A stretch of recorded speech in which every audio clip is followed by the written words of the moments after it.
In this video, we're going to look at how to implement the code to do transformations on operations in a custom connector. I want to start by showing you one of the current operations and its behavior, list invoices. I'm going to test the operation. We'll come down and look at the results. We notice that we've got some JSON that contains a couple of objects. And what we're going to do is go ahead and do two things. First, we're going to take from the header the API calls left that is only available in the header and not exposed back to the caller of the connector operation.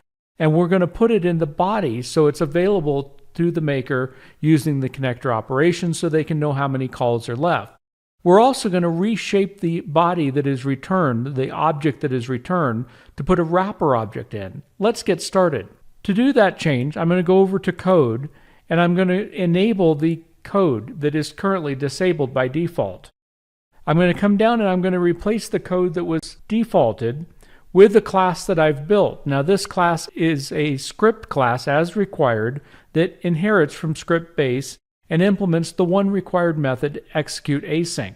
Now all this execute async method does is call one of my private methods, handle, forward, and transform operation.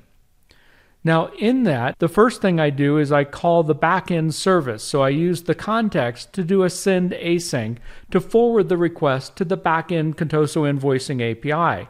I get the response back, and then I check the header to see if the API calls left is in the header. If it is, I go ahead and I get that value out of the header as a string value. And I want to compose a new object. So I'm going to get the JSON that was returned from the backend service. I'm going to put it in an object called wrap, and I'm going to also add the property API calls left to my response so that it is available to the makers using the method.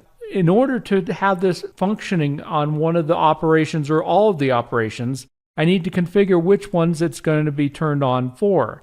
I can leave these blank, which is what I'm going to do, but you could also select individual ones to turn it on for just one or two of the different operations. We're going to go ahead and leave it on for all, and we'll update our connector. Okay, now that our connector has been updated, we'll go back to test. We'll come down to list invoices, and we'll test the operation again. And we'll see that what's changed is now we have our wrap property that has the results from the backend service in it. And if we scroll down below that, we have our API calls left that's been added. So that's how easy it is to use custom code to transform the request and response for operations in a custom connector.